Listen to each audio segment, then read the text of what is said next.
Hello and welcome to the second in a series of debates between candidates for seats on Greenville City Council. I am Lisa Ellison, co-founder and editor of the Greenville Guardian at greenvilleguardian.org.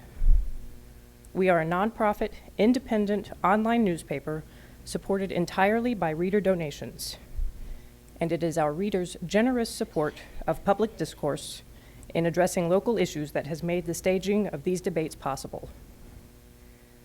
In a moment, I'll review the format and ground rules for today's debate. But first, let's meet our questioners and the candidates. Our first questioner is Dennis Mitchell. Dennis served on City Council from 2011 to 2013, holding the at-large seat. We at The Guardian believe his experience on council makes him uniquely qualified for his role this fall as The Guardian's special correspondent covering the municipal election. Good morning, Dennis. Good morning. Our second questioner is Ryan Clancy, editor-in-chief of the East Carolinian, the independent media organization serving the East Carolina University community. In that role, Ryan oversees a staff of 50 and maintains responsibility for the printed paper, its website, and a video news show. Now in his senior year, Ryan was admitted to the ECU Honors College, a pre-professional study program which gives top students a wide range of traditional and non-traditional learning experiences. We are honored to have him as a questioner of today's candidates, both of whom work at ECU. Welcome, Ryan. And now your District 4 candidates for City Council.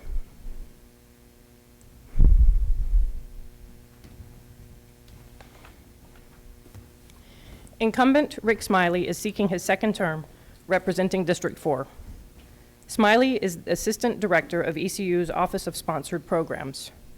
In that role, he works to secure funding for faculty research, creative activity, public service, and instructional programs across a host of the university's colleges. Prior to his election to council in 2013, Smiley had served as a neighborhood liaison to a board member and chair of the city's Neighborhood Advisory Board, and served as president of the Brook Valley Homeowners Association. The challenger, Terry Boardman, is a teaching instructor in the Department of Marketing and Supply Chain Management at the ECU College of Business. He last ran for city council in 2011 and with an unsuccessful bid for the at-large seat. He most recently served on the city's Recreation and Parks Commission and previously served on its Community Appearance Commission. Boardman is a CPA and an advocate for youth sports in our area. He's long been active with the Pitt Greenville Soccer Association and Greenville Little League. In the interest of full disclosure, I, your moderator, served as Rick's campaign manager in his unsuccessful bid for the at-large seat in 2011 when questioner Dennis Mitchell defeated both our debaters for the win. Before we begin, a bit about the district these candidates seek to represent. Occupying the east central portion of the city, District 4 is largely residential, with homes running the gamut from large houses in some of the city's priciest neighborhoods to apartments, condos, and student housing. The district's northern border includes portions of 10th Street, including the business side of the street, bumping up against ECU's main campus. Though mainly residential, businesses along Evans and Greenville Boulevard also comprise the district, and its population is diverse, both ethnically and economically. Our aim today is to sound out both candidates on the issues facing District 4 and their strategies for addressing those issues. The debate will be conducted in a minimum of 6 rounds, each of which will begin when a new question is posed. Our 2 questioners will alternate, with Dennis Mitchell posing the first question to begin round 1. The questions must be answerable by both candidates. We are concerned with the issues related to governing those who live, work, and play in Greenville. Questions pertaining to only one candidate's experience, behavior, or their personal life are not on the table, and though I don't expect doing so will be necessary, I will intervene if I believe either candidate is making things personal in any way.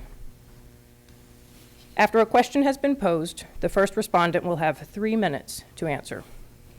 The other candidate then gets 3 minutes as well. Then it's back to the first respondent for a 90-second rebuttal, and finally back to their opponent for a 90-second rebuttal.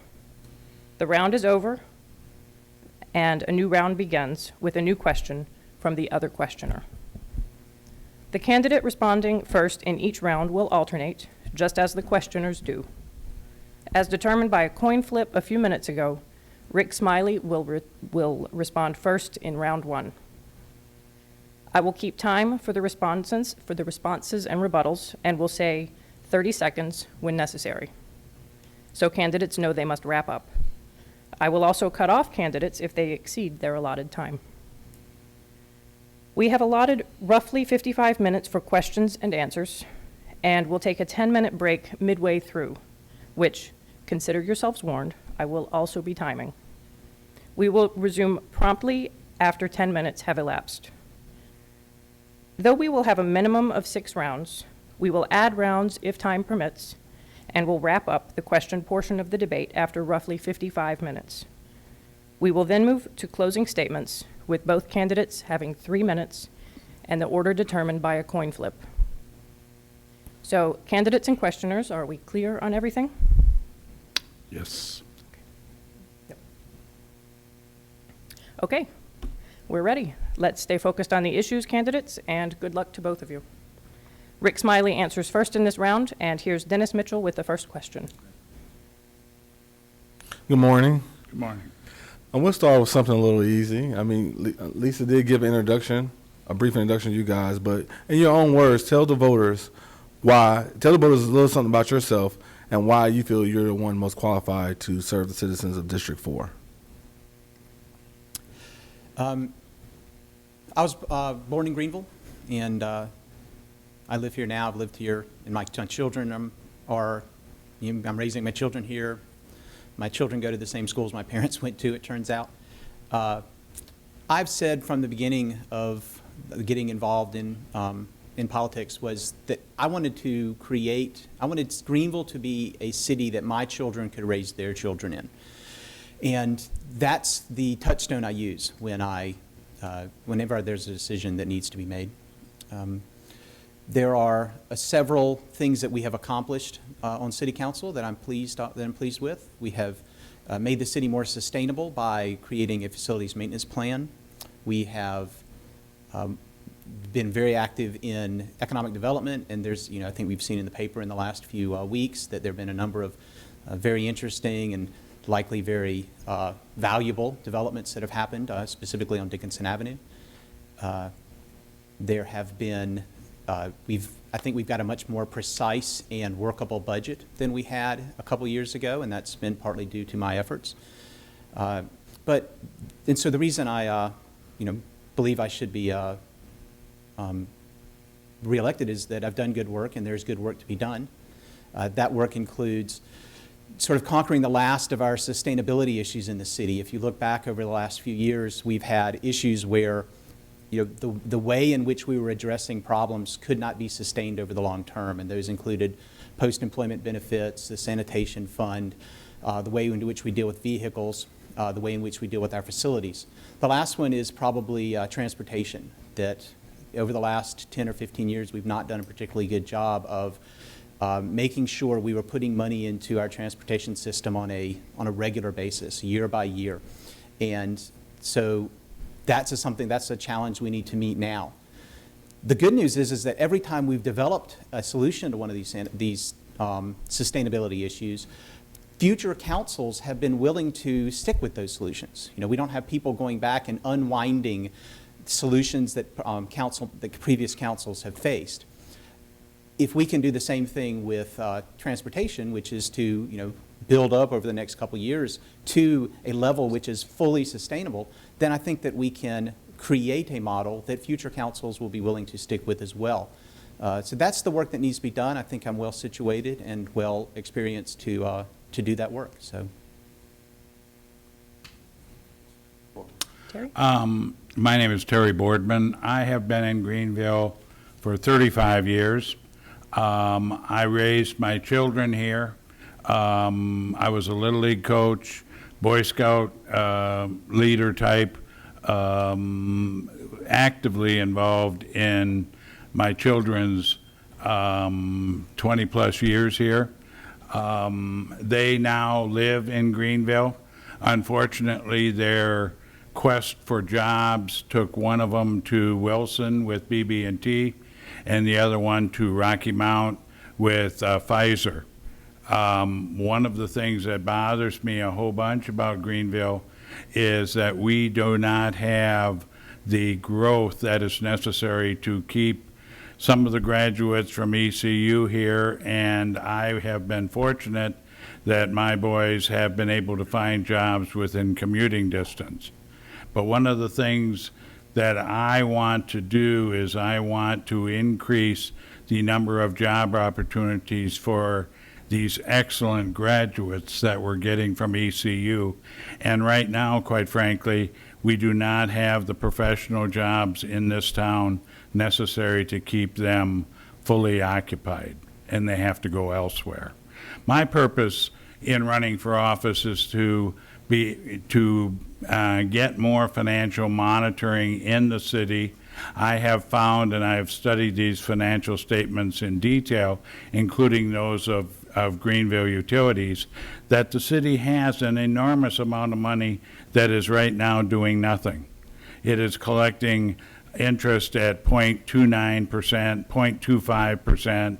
I looked this morning, we have some banks that are giving GUC 0.2% on the money. And my entire purpose is going to be to get in here and get some financial monitoring of the city and GUC to use this money that has come from the pockets of our citizens to the better good of this community. And that means better roads and better park system. 90-second response. I think as this conversation goes forward, I think it's going to be very important to pay attention to when people make proposals about, how they wish to make expenditures. They need to make sure, people should be paying attention to see if those expenditures are sustainable.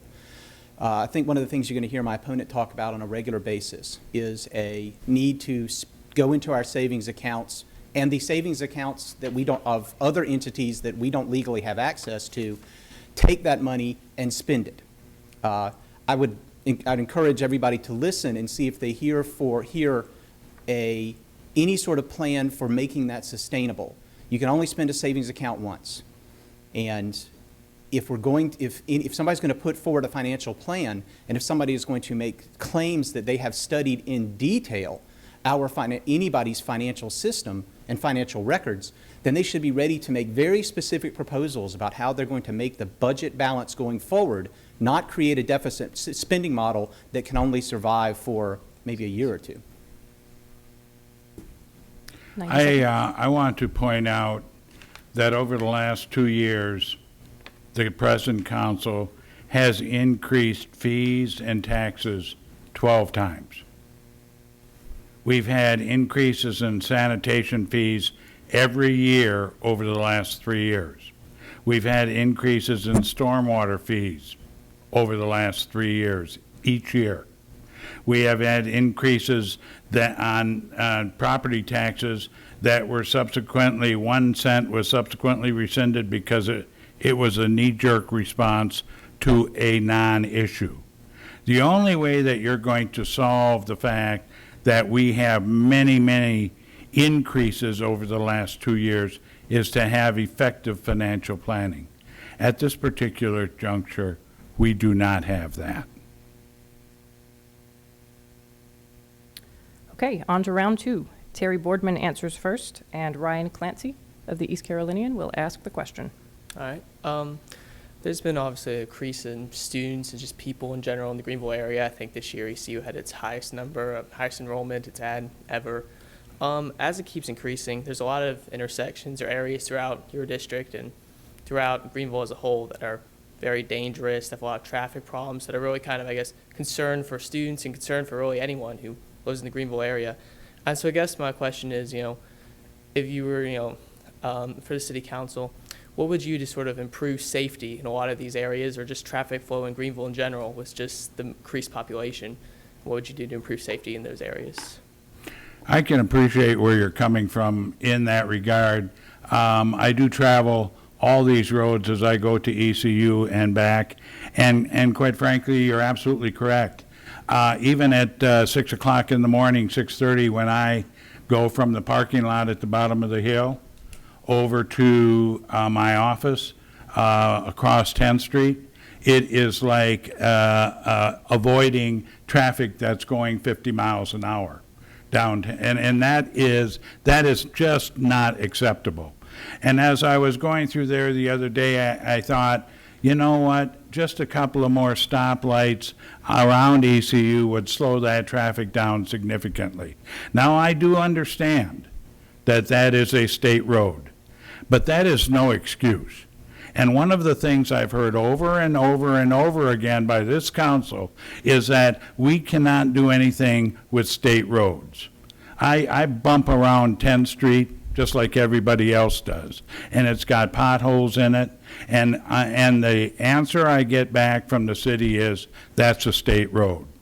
Well, I would suggest that what we do is we get on our horse and go over to Raleigh, just like the people did at this hospital up here, and sit in front of the Capitol and say, fix 10th Street. 10th Street is a major problem. The problem is that 10th Street is also a main thoroughfare for everybody that visits ECU, and it is atrocious. And an answer from the state saying we'll get to it when we get to it is just not acceptable. We need to take the council people here and the mayor and get over to Raleigh and tell them to fix these roads. And on our own roads, we certainly have money sitting in the bank to fix them. We do not need a bond issue to fix it when Greenville Utilities, which is, by the way, a fund of the city, has $70 million sitting in the account, making less than 0.5%. We've got borrowing power, but I've always lived with the fact that if I can pay for it out of my checking account, I ain't going to borrow it. Rick? I would point out that my opponent is not suggesting we pay for it out of our checking account. He's saying we should pay for it out of our savings account, and that we should pay for it with money that was put there by people in the past. It's also very clear to anybody who's been paying attention that if simply driving up to Raleigh and asking the state to, or insisting on the state or threatening the state to fix our roads, they would have done so. I mean, the challenges with maintenance around here have nothing to do with refusal of people to ask that they be fixed. I'm not sure exactly what he thinks the difference between ask and insist is, but suffice it to say, you know, all manner of insistence has been done, and it is what it is. The question was safety, though, and there are a couple things that are going on which I think address this question explicitly, especially in District 4. We're about 6 or 8 months into an NCDOT corridor safety study on 10th Street explicitly from Oxford Road, which is right down there at the corner at the entrance to Brook Valley, all the way up to Evans Street. And there's been any number of public forums related to that. That part of the corridor does go right past the university, right in front of Fletcher and Christenberry, and the library. That corridor study will produce a set of specific recommendations as to how to make things safer. Some of this is pedestrian related in front of the university and at some of the major intersections. Other parts of it are very much traffic related, especially over near the Food Lion and the East Coast Wings from 10th Street east. So that's something that we have gotten the DOT to engage in, and we'll be working on that going forward. There's also, and we'll see this in the next few months, there are a dozen or so major intersections around the city which are going to have rather extraordinary pedestrian improvements made to them. There'll be the pedestrian heads that show whether you walk or don't walk, much more clear pedestrian walkways. Essentially, at these major intersections, and they're not all in District 4, they're scattered around the city, anywhere where there is a sidewalk already will be connected, there'll be a crosswalk connecting the sidewalks. So those are two very specific things which are in the process. There is more work to do. It involves working with the DOT as you can, and we're also in the middle of a Horizons master plan. 30 seconds. Excuse me? 30 seconds. That master plan has to address, for the next 10 or 20 years, making sure that sidewalks and pedestrian improvements are included in all new development. So, that's going on right now too. Citizens should engage in that. I 90 have seconds. had enough with studies. I want to see some action. And that is extremely bothersome for me, that we have studies, studying the Tar River, studying this, studying that. We've got to get some things done. Now, I'll tell you, as far as safety is concerned, one idea that I would bring to the forefront immediately is a pedestrian bridge over 10th Street. I really think that a bridge going from the dormitories, which are brand spanking new and house a ton of students, down to where the classrooms are, we really need a pedestrian bridge. And I believe that that would be something that would help tremendously with safety. Right now, when a class gets out, it looks like that old arcade movie Frogger, where all these kids are trying to get across 10th Street to get back to their home. 30 seconds. And so I'm just saying that I believe that there should be a significant push to get a pedestrian bridge from the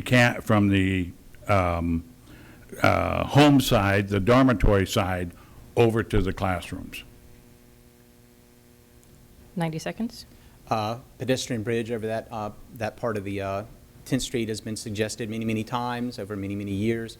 It has been studied, unfortunately, sometimes looking at things before you do them to see if the proposed solution might work is, as much as it pains my opponent, it's a prudent approach.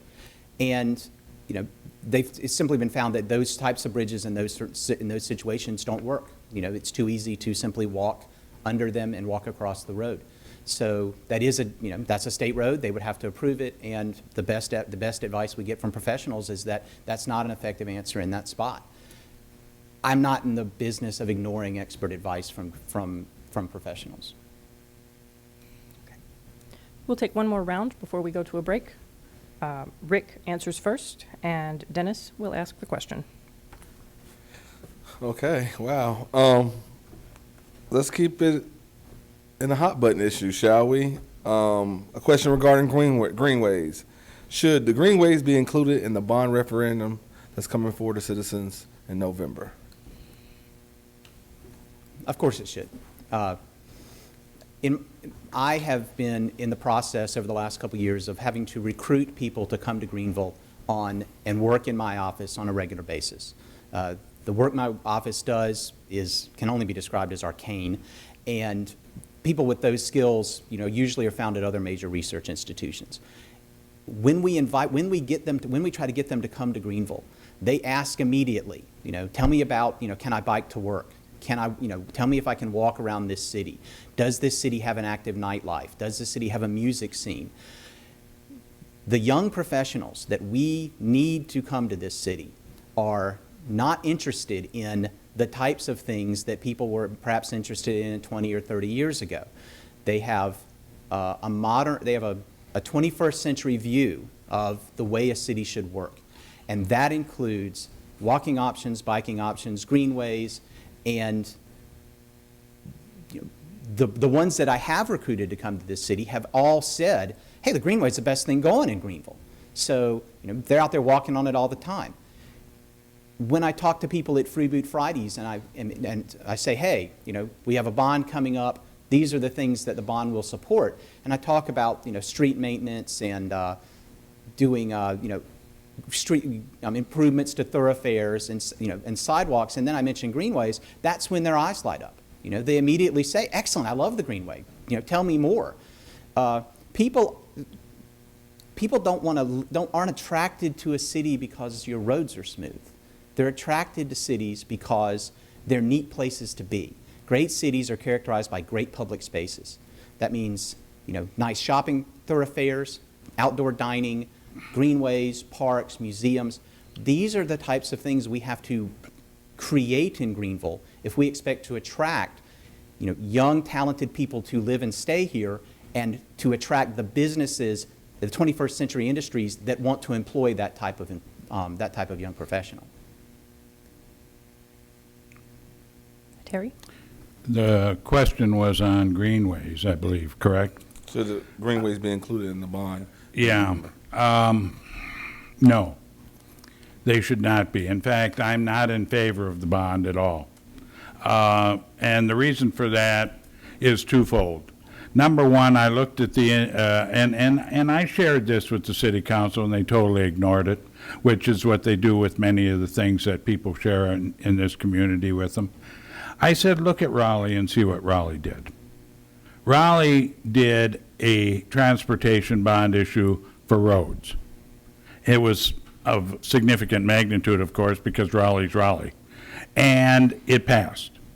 And then 2 years later, as was their plan, they came back with a bond issue for parks, which I assume also included greenways. Instead, what we did is threw the whole bunch together. And we alienated that portion of our community that was not interested at this particular time in greenways. And then we had a little friction, as I'd call it, between the two different groups when it was totally unequivocally not necessary. And what you have here is you've got $10 million for roads and you got $5 million for other stuff. And people do not like paying for other stuff. That's why Raleigh did it the way they did it. We're going to do the transportation bond for the roads first, and then we're going to come back 2 years later, and we're going to do a park bond. And it was successful. You're not going to get that by mixing the two together. That is not what the public wants to hear. And I just saw a poll in the Daily Reflector where 50% of the people said absolutely not, I'm not going to vote for it. And 10% are saying I'm not going to vote for it. Probably. I think it was probably. I am not in favor of this bond issue for that particular reason. We do have money to get us through for a couple of years on road maintenance. We move very slow. So we have the money available. We don't need to mix the greenways and the 5th Street pretty light poles and the 10th Street wider sidewalks with the pure fact that we need our roads better. My opponent is discussing, this great friction between these two groups, which simply has not been my experience talking to people about this. Have a couple people called me and said, I would rather see this without the Greenway, of course. The vast majority of the people who I've talked to about this issue are excited about the fact that this bond not only addresses things which are, their word is boring, smooth pavement. We need it, but they find it boring. But it means that we're going to, add sidewalks to, to a number of parts of this city, and we're going to plan a new addition to our greenway. They're excited about this, and these are not, just, neighborhood people. These are developers and businessmen and, people who desperately want this city to grow economically. And they say, no, the things that I see my clients and the people I want to hire wanting to have in Greenville, are greenways and sidewalks. So, this huge disagreement that my opponent describes is simply not out there in the people just talking amongst themselves. Have there been some very high-profile media types that have opposed this? Of course. And I've gotten a couple calls and emails as well. But by and large, the bond as it's set up is very popular. I guess my neighbors are, you don't talk to them because up and down my street, they're certainly saying, we are not going to vote for this bond. Let me make one point. I came here 35 years ago. I can breathe the air of driving down Fifth Street when my future boss was taking me around Greenville. I really did not care about greenways. I really cared about the growth of the community, how my boys were going to be educated, and if they were going to have a little league to play with, and they were going to have a soccer team they could play. I was interested in family-oriented things. And greenways was not anywhere close to the top of my list. We are a family-oriented community, and it is imperative that we have good streets to drive on. Quite frankly, let me lead it with this. We need businesses to come to town. In order for businesses to come to town, they need a good road system. Then the people will come, and then they might be considering greenways. But right now, folks, we need our roads done. All right, thank you both. We'll take a 10-minute break now. There are note cards out in the foyer. If you have a question you would like to ask the candidates, those of you who are here, you may write it on the cards and give it to one of the questioners. They may not get to it, but they will certainly consider them. 10 minutes.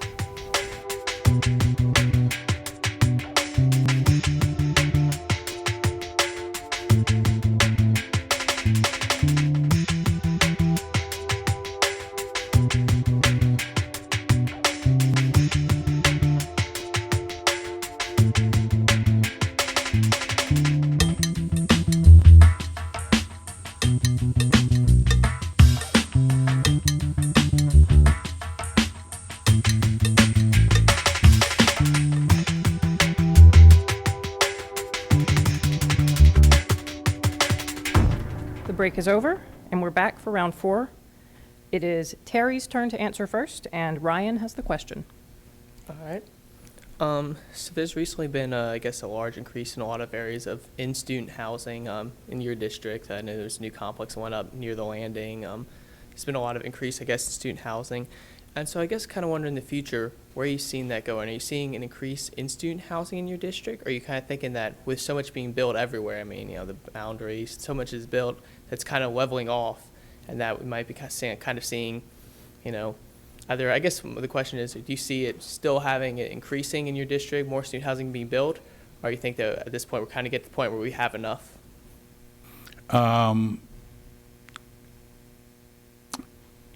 Of course, I don't know the answer to that, and we have to look at ECU to tell us what their long-range plans are. If ECU is going to go up to 35,000 students, then we do not have enough housing. But I would like to tackle that particular question of these mega complexes. I don't have a particular problem with mega complexes.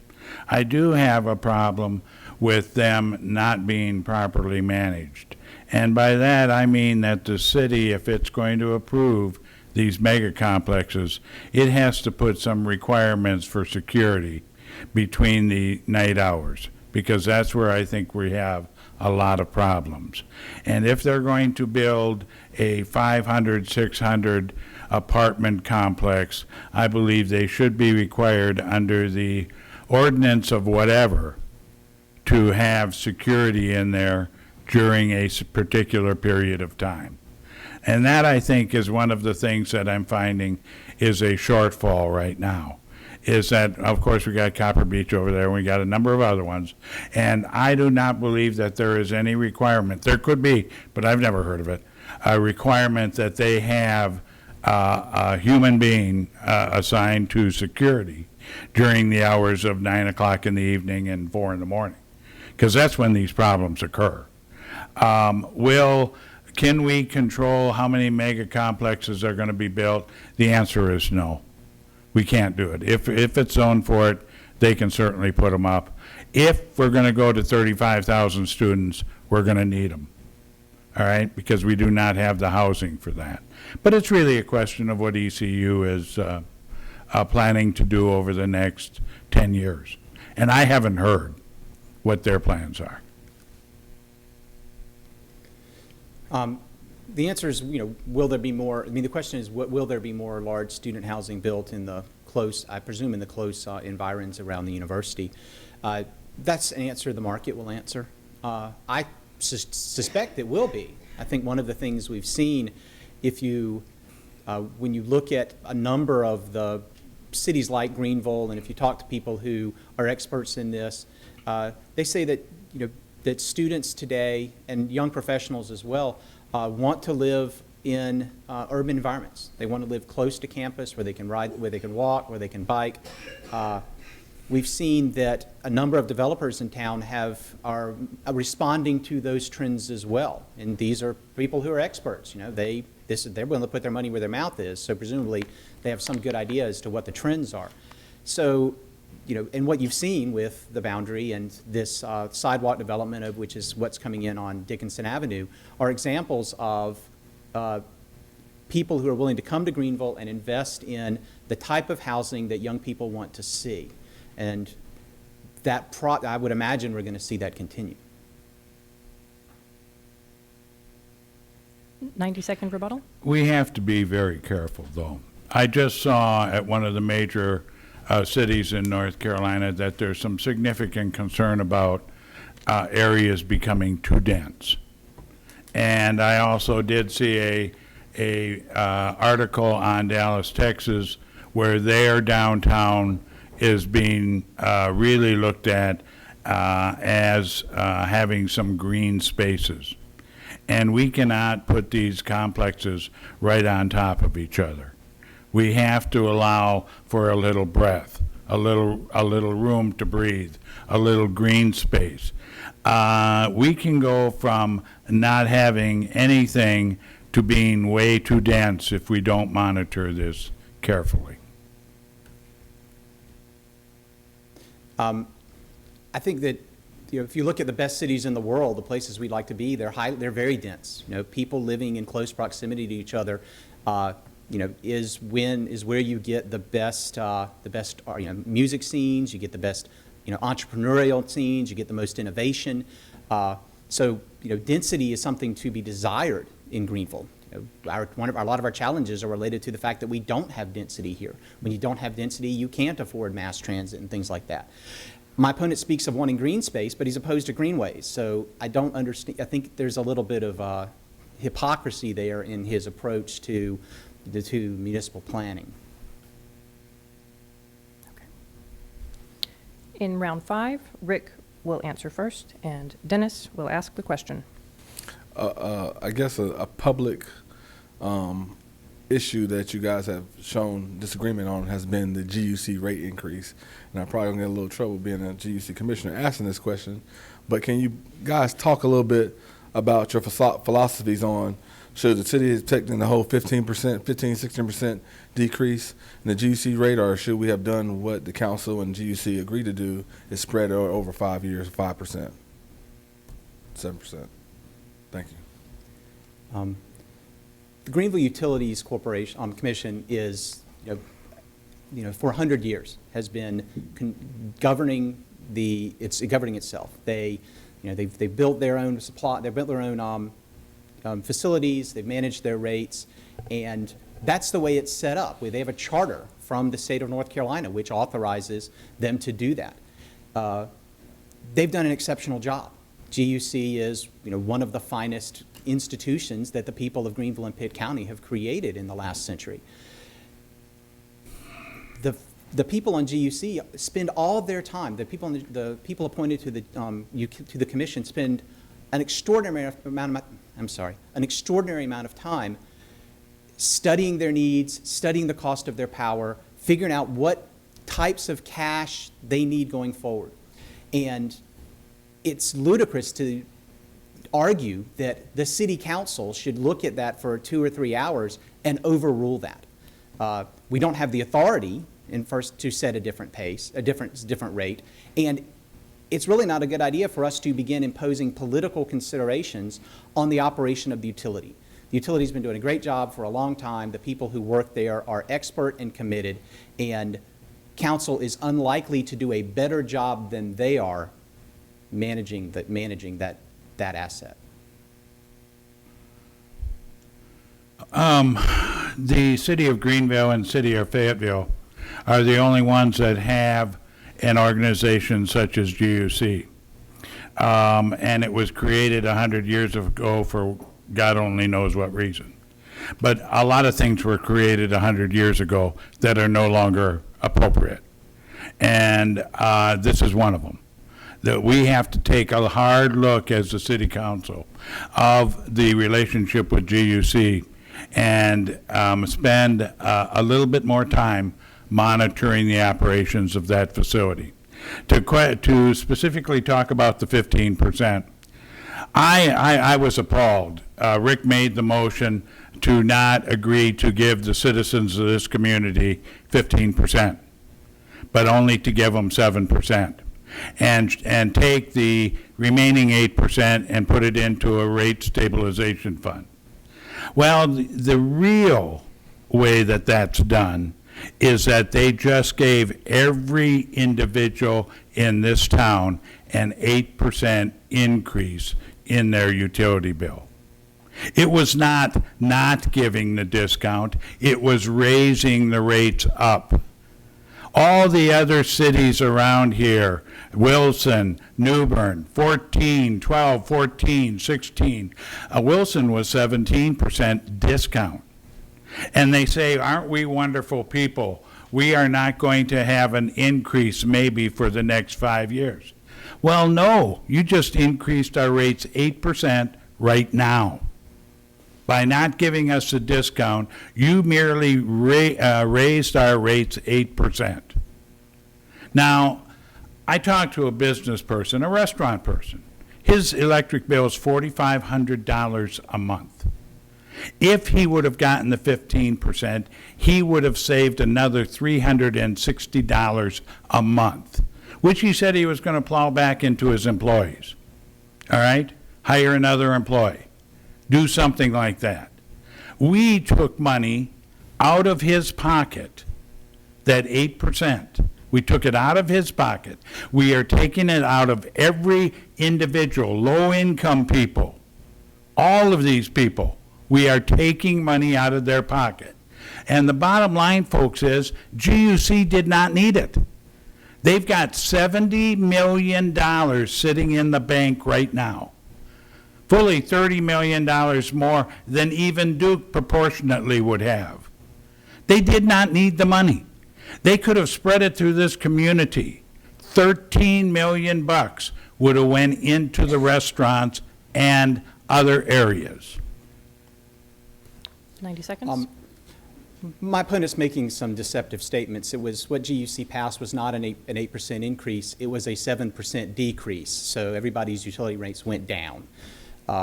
Secondly, my opponent has, by his own admission, in an email he sent last month, says he has been to one GUC meeting in his life.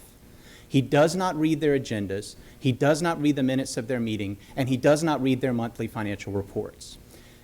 For him to claim that he understands what GUC does and to argue that they are poorly managed is specious. He has no understanding of what the utility does. He's made no effort to find out. So if he's arguing that GUC could operate better, he may be lucky and be right, but there's no reason to believe that that would be true. He just hasn't done his homework. I've been an auditor with Arthur Anderson, an international public accounting firm, for 12 years. I audited utilities for 12 years. Not much has changed in the delivery of electric power. Not much has changed since the toilet was created in water and sewer. The bottom line is I can look at the financial statements and I can tell you that GUC is hoarding cash. And the city has the ability to get it if they would study it. And let me tell you where the flaw is at City Council. I brought this proposal to them that they should do this, and immediately they had it all lined up already that they were not going to approve it. The good old boys got in there. Don't give everybody a 15% increase. Don't give them a 15% increase. Give them a 7%. The lowest decrease that has been made in Eastern North Carolina to an organization that has $70 million in cash. It absolutely makes no sense to me whatsoever. This is our final scheduled round. Terry answers first. Ryan, your question.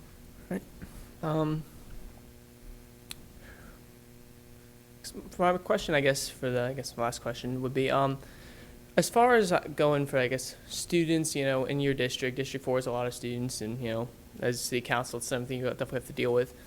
What would you do, and I guess what's maybe different than what your, opponent would do, to really help students, help them? I know you're mentioning for jobs, that sort of thing, but I guess what would you do to really improve conditions for students? That's a great question. Of course, I work for ECU, so I'm biased to some degree. I believe that the engine of economic growth in this city is the hospital and ECU. That is it, folks. I mean, the hospital employs 6,500 people in this town. The ECU employs 5,500. Pitt County Schools employs 3,500. And there ain't anybody anywhere close to that. So this community is truly a healthcare and education community. And it just pains me that the city goes into these streets and hands out parking tickets for $70, $80, $90 for these kids who cannot afford them. And we have built friction in this community between the students and the leaders in this community. I would go so far as to say that I believe that there should be an ad hoc individual sitting up here from the students every city council meeting. Doesn't have a vote, but sits up here and we listen to that individual. I'm a firm believer in transparency. I'm a firm believer that when you have 25,000 students, that they should be represented on the city council. They may not have a vote, but they should be sitting up here just like everybody else. And you can say, well, yeah, but they vote in their district. No, an individual such as the speaker, the president, or somebody should be up here at every city council meeting so that any student in this town who wants to bring something to the council has a specific voice that they can bring.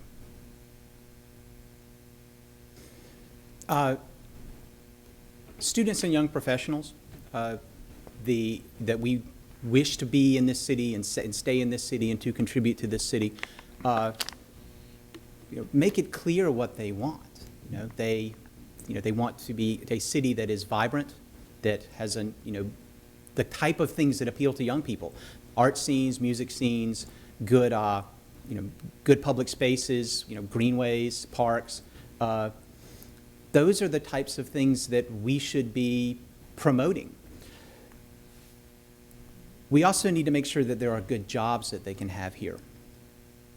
When we get a call, when the city gets a call from somebody who's interested in relocating their business in the city of Greenville, the first question they ask is, tell me, send me a list of your development-ready sites between this many thousand square feet and this many thousand square feet. If you can't send them that list, there's no other call. I mean, they don't ask about anything else. The Site Ready program that the city has put together is a way of developing those sites.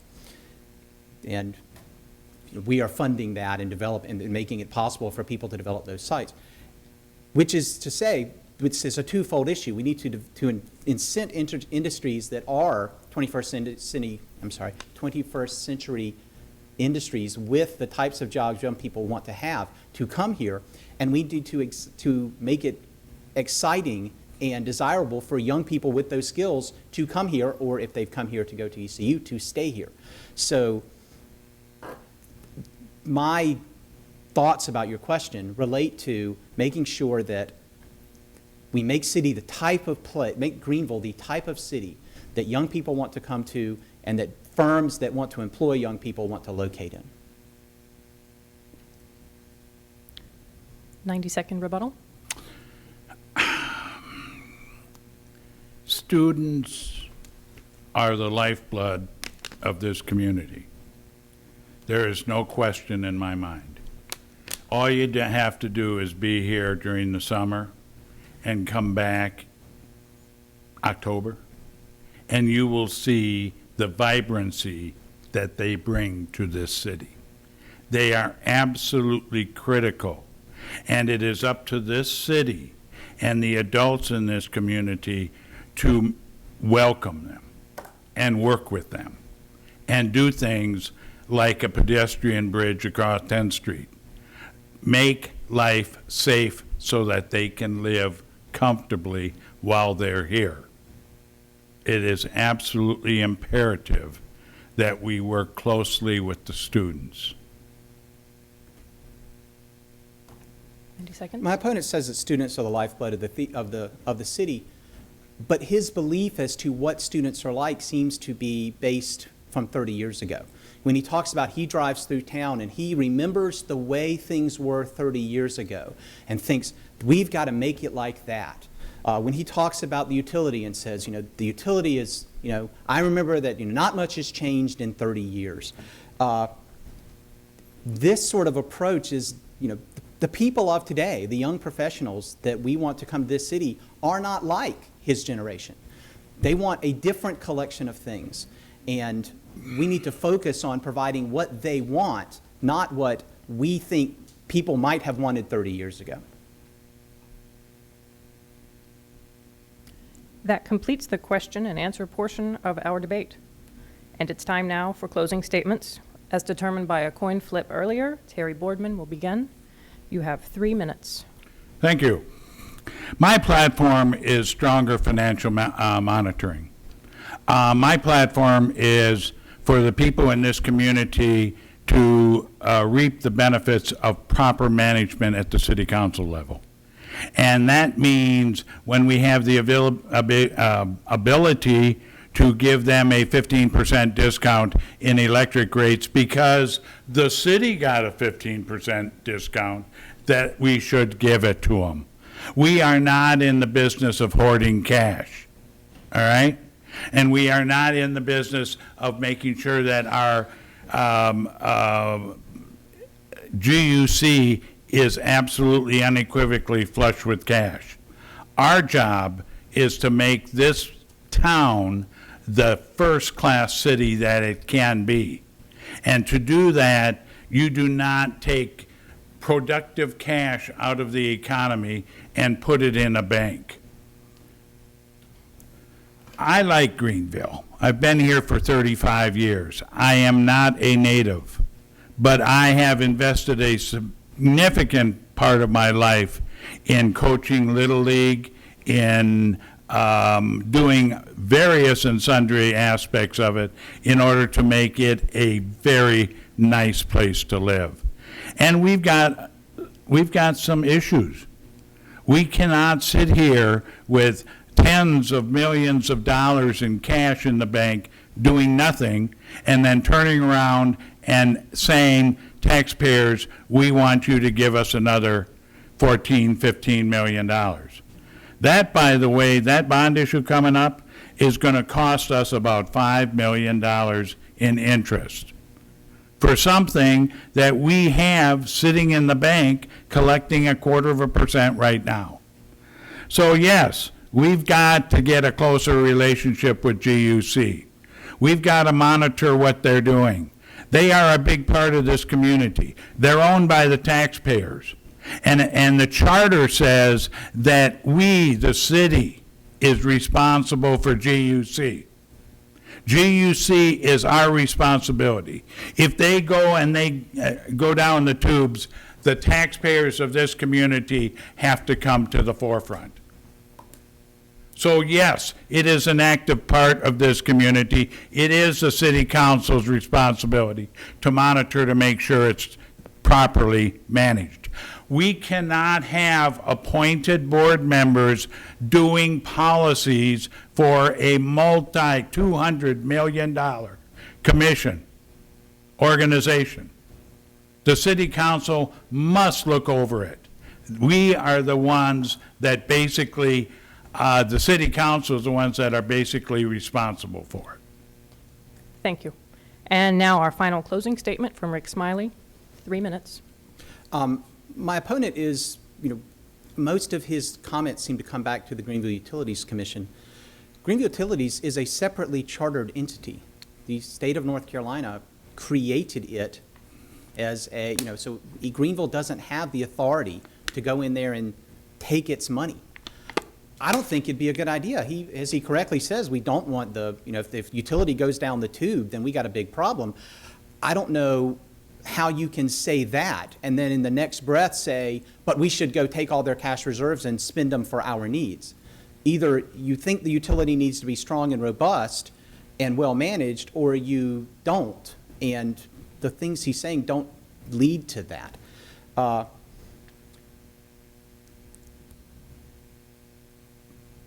My opponent hasn't made a single argument, either here or that I've heard him make in the hundreds of emails he's sent to me and to the other members of City Council, in which he suggested a sustainable way of approaching the future.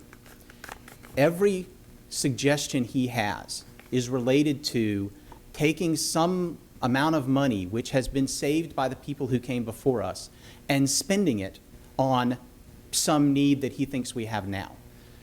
He wants to take, and the money he wants to use is, it's very dubious. He wants to take the money that people have donated to the library and take that and repurpose it so that the library can't use it. We can use it for our, for streets or something. He wants to take federal funds which have been given to us for a specific project and spend that in some other way. This is a very childish and immature approach to assets and cash management and fund balance. We have saved a significant amount of money in this city, but not all of it is available for us to use as we see fit. It has been either given to us for a specific purpose or it has been set aside for a specific purpose. And taking it and using it for something that it is not, that was not set up for, is not a prudent way for the city to proceed. Moreover, a lot of these needs we have are not one-time needs. We have a year, this utility has year-on-year expenses. The city has a year-on-year maintenance process. We have to be doing things 2 years, 5 years, 10 years from now. And you can take the savings account and handle those things once, but I haven't heard a single proposition from him that suggests how we might do that going into the future. Terry Boardman, Rick Smiley, I thank you both for sharing your ideas, for your decorum, and most of all, for your participation. You've done a great service to the voters of your district here today, and you have our sincere thanks.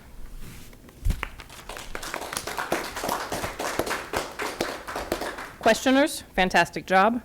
Dennis Mitchell, election correspondent for the Greenville Guardian, and Ryan Clancy, editor-in-chief of the East Carolinian. In closing, the Greenville Guardian sincerely thanks our subscribing readers for making this event possible. Akela Thigpen at Vision on Film for her expert videography services at a generously discounted rate. The City of Greenville staff for their coordination, patience, and hard work. And Steve Johnson at the Minority Voice newspaper and Jake Postma of GPAT TV for their help and coordination. Remember, you can watch rebroadcast of this debate beginning next Friday, September 25th, and full versions of all debates in the series will air throughout the election campaign at GPAT TV, Channel 23. Check their website, gpattv.org, for scheduling.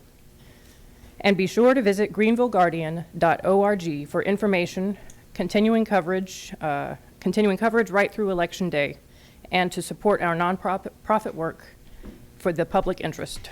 I'm Lisa Ellison, co-founder and editor of the Greenville Guardian, thanking everyone here in City Hall and those watching at home for joining us.